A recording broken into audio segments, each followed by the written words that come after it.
Hey everyone. Hi everyone, thank you so much for having us today. My name is Georgiana Chipper. I've heard Cypher and other variations. It's actually pronounced Keeper. I'm a senior consultant with IBM Talent and Engagement, and I work mainly with clients in supporting them with their TA transformation journey and candidate experience. And together with Simon. Hi everyone, I'm Simon. I'm a recruiter at heart, so I spent the first sort of 8 years of my career as a recruitment consultant. Proud of it. And then the last sort of 5 or 6 years I've been in talent solutions, so I work with TA leaders helping them with TA strategy and transformation. So today we're going to talk to you about an awesome piece of research that we did last year, really looking into artificial intelligence and robotics and how that is impacting or not impacting recruitment. So before we do that, we thought we'd set the scene a little bit with recruitment technology. So let's have a bit of an age test in here without wanting to discriminate. Raise their hands who used to use Rolodexes?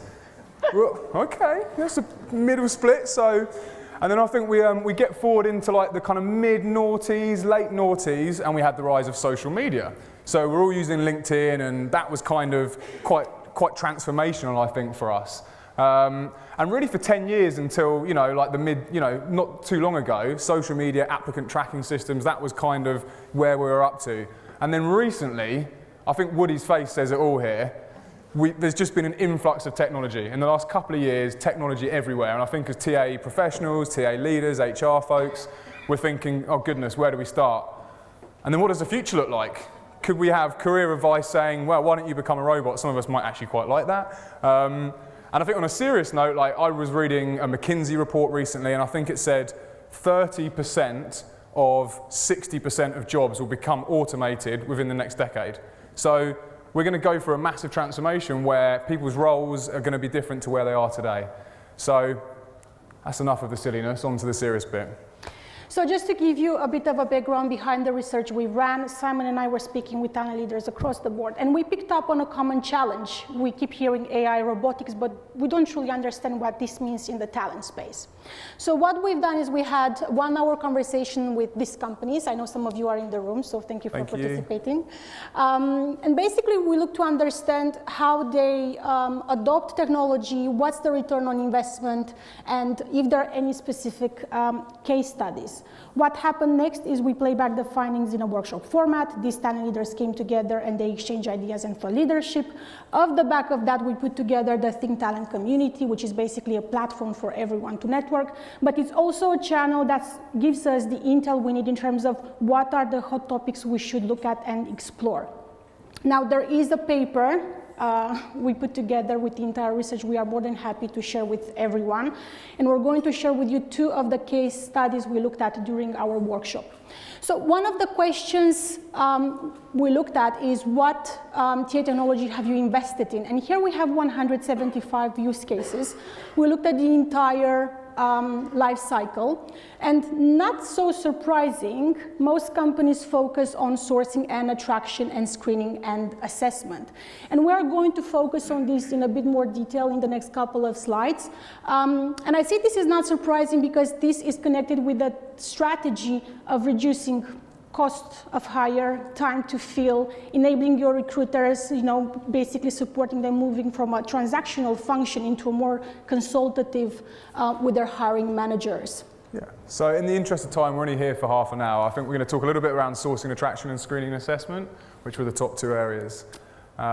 We should say you're going to see some logos across these slides. This isn't advocating any of these companies. These are, out of the 175 use cases from the 28 companies we interviewed, these are the technologies that are currently or being planned to be used. But there's obviously loads more vendors out there, not least the ones in the room here today. So for sourcing and attraction, out of the 175 use cases, 61 were within sourcing and attraction. And I think I'll just lift out a few points from here. If we look at social, job boards, aggregated posting, that accounts for about 3/4 of it. And I think back to the initial slide, that's not new tech. There's no real AI or automation in any of that. So it's interesting to see that 3/4 of currently that cross-section of organizations that we spoke to aren't really doing anything new or like pushing it. Then we see aggregated search, and this is coming up more and more, and it's basically using artificial intelligence to do candidate sourcing, and I think that's an area that we've seen an increase in. And then with that, email scraping, so using a harvesting bot to collect emails to help build shortlists or long lists of candidates. Gamification, mostly in the application stage of the process, but sometimes before that to get engagement going, and chat bots as well to answer questions. And then AI ad optimization to look at changing language in your job descriptions or your advertisements to get maybe a more diverse range of applicants, and then using analytics to kind of keep tracking that and changing it as you go forward. So that was basically, that's what's happening. So that's what those 28 companies were doing. And then to the future, so we asked the same TA leaders that we spoke to, what have you got planned for the next sort of 12 to 18 months? So this is what was on their roadmap. Pretty much 50% in aggregated search, some more aggregated postings, some chatbots, TRM, talent relationship management. So there's a handful of platforms, I don't know how familiar you guys are, that have come up, and it's basically bringing recruitment marketing, your career site, your CRM, all of that front-end sourcing and attraction into one platform with a focus on experience. And quite a few companies are looking at how they re-engineer their technology stack and focusing on this. So that's a new area. And then D&I job boards as well. There's a few vendors out there that have brought out specific job boards and sites to help organizations attract more diverse range. So sourcing and attraction, that's a kind of overview. We're now going to move on to screening and assessment, and we're going to show you and talk you through a case study from L'Oreal that were one of the organizations that we spoke to and that came to our workshop. And firstly, we'll show you a video of how they completely automated intern hiring in China. And then they did the same thing in the UK, so we'll show you about that. It's about 2 minutes, so we'll just step aside. China produces 7 million job-hungry graduates every year. There's no shortage of enthusiasm, of course, but with such large numbers, how does a company go about choosing the best? Well, the French cosmetics company L'Oreal has been doing what pretty much everyone else is doing, limiting their search to China's top-tier universities. We want to assess you for the culture, for the style, for the fit of L'Oreal. It's a problem that recruiters everywhere will be familiar with. There's simply no time to read every CV. And so, despite knowing they could be excluding a lot of potential talent, if the candidate didn't go to a top school, their CV is automatically rejected. At least until now, that is, because this year L'Oreal in China has decided to do away with this mountain of paperwork and replace it with something that every student has, regardless of educational background: the mobile phone. All they need to do is get online and use their mobile phones to answer 3 simple questions. If you're given an assignment but the instructions are unclear, this one reads, how would you go about completing it to a high standard? Their answers are fed into the computer system of this Shanghai-based startup company by analysing the language used.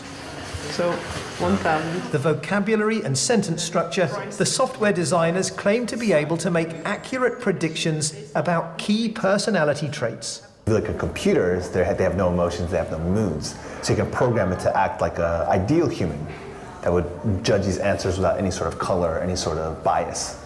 And that's what we've done here. And so to decision time.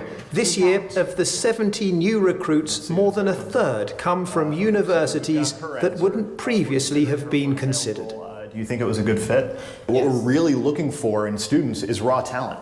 You want people that are a better fit to your company culture, a better fit to the companies. Okay, so that was an example of what they did in China, and then we've just brought this slide to show you what they've done in the UK, which is obviously a bit closer to home. So L'Oreal were having 10,000 applicants a year to bring into their intern program every year. And first of all, they used Maya. So Maya is a chat bot. So as a candidate, when I finish my application, Maya pops up and says, I've just got a few questions for you. And they're eligibility questions, such as, do you know the remuneration on offer? Do you have the right to work? Do you know where the position's based? So what that actually did is, you wouldn't think that, you'd think that most candidates actually had checked that out, but actually it reduced it from 10,000 to 8,500 straight away. And a great experience as well, because that candidate's not waiting, it's getting that instantaneous feedback, okay, you're right or you're not right. Then Seedlink, I won't go into that, but basically again using artificial intelligence to predict success and to look at cultural performance as we saw from that video. And from that, all the way down to 200 applicants. So really no human intervention at that point. And then your traditional assessment centre. So that's when, you know, the humans come in and we assess candidates as we do with a range of different tasks. And the output in 110 hires. So from an ROI perspective, these are the key areas. An improved candidate experience, and that's really because the candidates are getting feedback at every step in the journey, especially for internal, high volume recruitment. Quite often you might have candidates waiting for a long time. And, you know, especially in an organisation like L'Oréal, with your brand, that could be, you know, detrimental. A 95% completion rate, so that's pretty high for candidates to go through and actually complete with no negative feedback. We saw a 25% increase in recruiter capacity. So, I don't know, I'm not going to do another raise of hands, but I bet you any recruiters in the room didn't get in recruitment to screen CVs. You know, it's human interaction and it's all the cool stuff of the job. That was taken away by this technology. We saw a 20% increase in assessment centre conversion. So that 110 hires was up from the year before, so suggesting an improvement in quality. So the tech's actually putting a better quality of person through than the humans did before. And a 40% increase in diversity. And by diversity, we're referring to the candidate's educational background. So previously, I think you're looking at, do they come from a red brick university? Do they get a first or a 2-1? But now it wasn't looking at that. It was looking at like cultural fit and performance capability. So yeah, that was, I'll now pass over back to GC to talk a little bit more around the actual screening and assessment statistics overall. Right, so in terms of the current status, we have 35 use cases, and not so shocking again, online assessment is 51%. And here we have mainly SHL and CEB as the companies who have been mentioned as most common, followed by video interviewing. I think the only caveat here is video interviewing has been seen successful in early recruitment, so not so much with experienced hires. Very few companies are looking at AI screening and gamification, and those are actually in pilot stages when we ran the research in 2018. In terms of the future state, again, online assessment keeps on going strong with AI screening. However, we do see more of an appetite for chatbot and gamification, and we've seen Maya and Seedling and how they work. Right, the next question was, what technology are you planning on investing in? And this is trying to understand what companies have on their roadmap for the future throughout the recruitment life cycle. We know screening and assessment is still a focus. However, workforce planning and onboarding seem to be key for the future. So with the companies we've spoken with, workforce planning traditionally sits either with finance or with a centralized type function in HR. So talent leaders realize there's still a bridge to be built there. There's no tool as such being used. Most of the solutions were internal solutions. However, they were using analytics vendors such as Tableau and Vizier. Onboarding, huge on everyone's agenda. And that has mainly to do with candidate experience and improving candidate experience. Traditionally, this is being done through the ATS or the HRIS.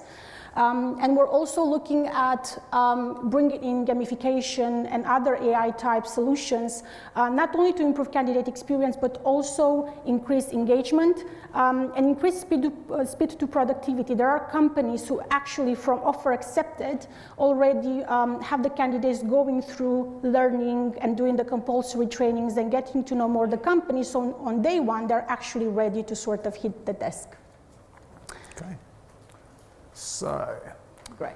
One of the things that we found is most organisations that we spoke to are doing point solutions, because I think what we're seeing from this is most companies are early in their journey, so they'll just be trying something, be it talent pipelining or whatever it might be. There was very few companies looking at putting technology enterprise-wide through the end-to-end. And one of the businesses that are doing more of that is IBM. So we spent time with Kevin Blair, IBM's TA leader, and talked about Watson and what we've been doing with Watson to look at our own internal IBM recruitment experience and process.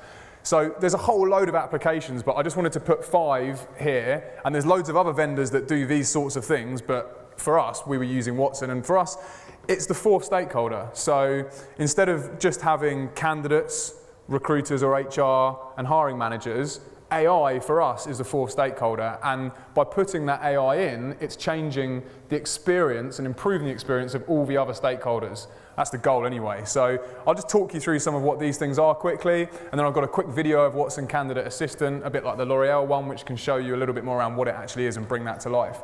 So the first thing that we did for looking at hiring manager experience and like business productivity is put talent insight analytics in. So this is a dashboard looking to predict demand and auto-create job requisitions. Then we built Watson Candidate Assistant. This is really looking at the candidate experience. It's a chatbot which sits on the career site, helps match a candidate's skills to opportunities that are in the ATS or on the career site, and also answers questions. I'll show you a vid on that in a sec. Then Watson Recruitment. So this is really improving the recruiter and the HR experience. So it sits over the top of the applicant tracking system, and it helps prioritize requisitions. So if I'm a recruiter, I've got 20 jobs on, it will look at previous time to fill, it will look at talent availability in the marketplace, it will look at business criticality, and it will say out of these 20 roles, focus on these ones first, and this is where you should be placing your time.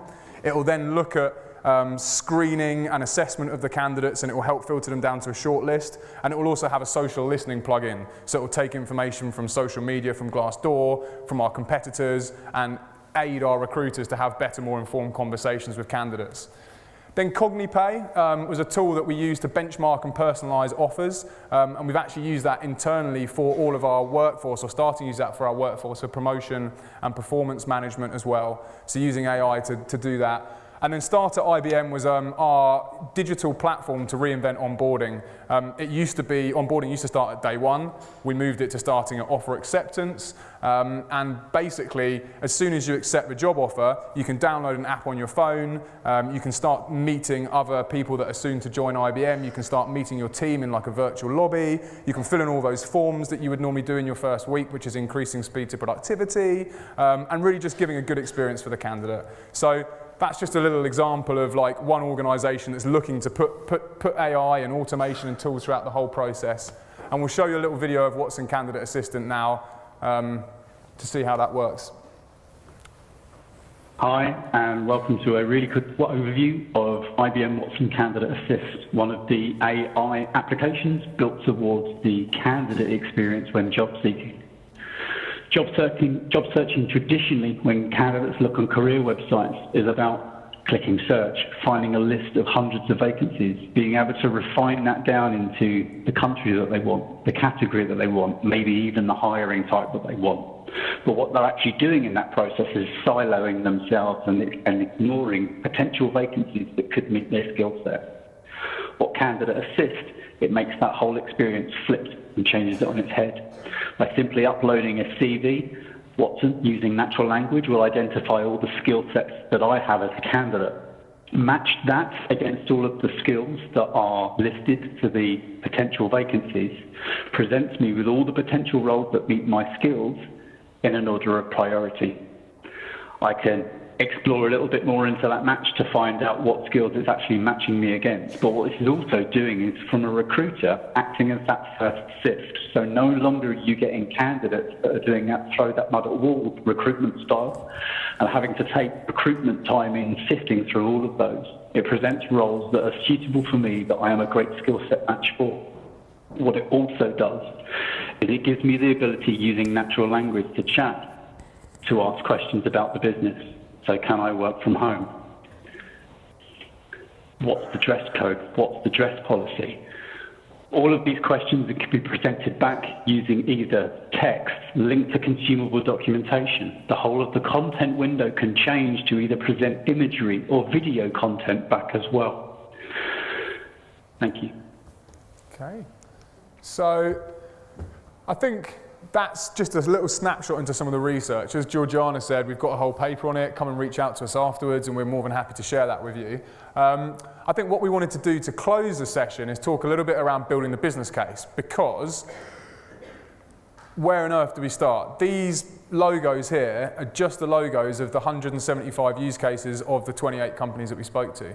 So it's a crowded marketplace, which is becoming more and more crowded, and that's only probably about 40% of it. So a lot of leaders that we spoke to are a little bit baffled around, where do we begin and how do we actually get investment and show, our leadership that it's worthwhile doing. So we'll talk a little bit about that for a few minutes. Great, thank you. So in November, we had roundtable discussion in Boston with some of our clients. And yeah, the conversation was how do we build that business case to actually get the buying in, and where do we actually start? So as a group, we put together a framework, and I'm going to share with you the main highlights. So start with your desired outcome, but be very specific. Is it reducing cost? Is it quality of hire? Is it experience? Whatever that might be, but just be very specific in terms of what you're trying to achieve, and obviously ensure that is aligned with your overall TA strategy. The challenge here is when talent leaders sort of follow the market and the trends, and they're looking at specific tools because the rest are doing so or because their competitors are doing so. So yeah, you just have to be very mindful of that. The second step is quantify the value. So have KPIs in place, have metrics, but also attach a value to what you're trying to achieve in terms of improvements. And actually the challenge there is that you might have to think of quantifying things you have never done before. How do you quantify improved candidate experience, right? How do you attach a value against that? Understand the risks. Ideally here you will run a risk assessment, but you'll also involve all the stakeholders in the business to ensure there are no blind spots. The worst case scenario is when you start building and you have a tool already, and then you have procurement or IT saying, actually, that might not work. Monitor and measure, and this is just to sort of see, I'm on track, I have the KPIs I need, I have the metrics I need, I have all the data that supports the fact that I'm on the right track. And that's also to support a culture of continuous improvement. And this might seem obvious, continuous feedback and training. You just need to make sure you have all stakeholders involved, and they are being trained, they understand how to use the tool, because the better they're being used, the more they will make out of it, and they will want to use it more. I know more than one cases where companies have implemented an ATS and the recruiters were still using their Excel spreadsheets, thus affecting the data in the ATS itself. And just to continue the conversation on change management and a culture of continuous improvement, I'm sure some of you will recognize the iceberg. Technology is literally the tip of the iceberg in this entire process. That's the easiest part. You go and acquire the software. The challenge, what's more difficult, are the processes. So here you're looking at integration and adoption.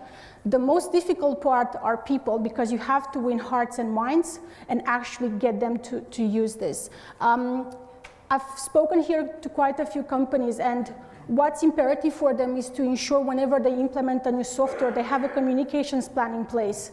They keep the team as part of the process. They know why the change is happening. They know what's the ROI. They know what are the benefits. They know who is the best point of contact in case something doesn't work.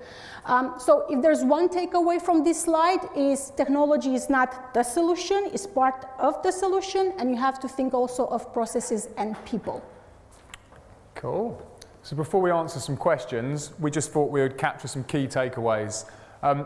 Tech will make our lives better. Like, from a resourcing and TA perspective, I honestly believe that. If we invest in the right technology, we can improve every stakeholder's experience, and we can make our jobs more fulfilling. And if we don't start doing that now and we get left behind and fast forward 5 years, then we could be in a tricky situation as businesses. That's not just in TA, that's in organizations and business-wide, I think. Most companies are at the start of their journey. We kind of went into this looking to research AI and robotics, and actually 70 to 80% of the conversation was on stuff that wasn't automated and didn't have any sort of machine learning or natural language or AI behind it. So I think the takeaway from that is don't be afraid to start and just jump in the deep end. Maybe look at segmenting and start with intern or graduate recruitment, or looking at one area or one market as opposed to enterprise-wide. So start small and go from there. And with the business case, just be very clear with what you're trying to achieve from the beginning, who are the stakeholders, and basically track back your steps. You know, what might be the steps to take there. Involve senior leadership and sort of run it by them. Iterate and evolve, that has to do with start small. Most agile companies, they do start small and then they iterate and then they understand what actually works and doesn't work for their company in terms of systems, but also culture. And finally, design for experience. Have like user experience at the front of your mind when you're making any technology decision. There's loads of cool ways of doing that. Like we use design thinking to develop personas and then create experience journeys based on those. That's it. Thank you very much for your time. Man, thanks, guys.